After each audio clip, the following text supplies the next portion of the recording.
মুসলমানরা এখন বিজেপি জুজু দেখে ভয় নেই, মুসলমানদের জুজু এখন মমতা ব্যানার্জি। পরিষ্কার করে বললাম, শিক্ষিত ছেলে মেয়েদের আপনি জিজ্ঞেস করবেন। আজকের আমি, আপনারা তো জানেন আমার আজকে ধর্না যাওয়ার কথা ছিল, সেখানে গেছিলাম।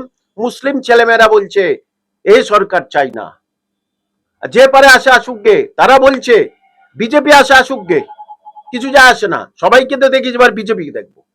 এটা তাদের কথা, আমার কথা নয়।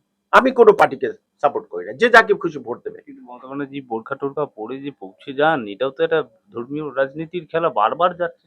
একেবারেই মুসলমানরা সেটা বুঝে গেছে যে তুমি ওই বোরখা পরে আর ওই এতে গিয়ে কলেমা পড়ো, কলেমা উচ্চারণটুকু করতে পারে না, আমাদের খারাপ লাগে। আপনার সামনে যদি আমি গায়ত্রী মন্ত্রীটা ভুল বলি, আপনার খারাপ লাগবে না? কলেমা বলে, আর ওর পাশে যারা থাকে সিদ্দিকুল্লাহ চৌধুরী, কায়েম সিদ্দিকী, ওদের বলার ক্ষমতা নেই তো, পথ চলে যাবে। সবাই তো কামাল হোসেন না, মুখের উপর ছুঁড়ে দিয়ে চলে আসবে। করে খাই আমি, শিক্ষক মশাই, আর ও তো রাজনীতি করে খায়।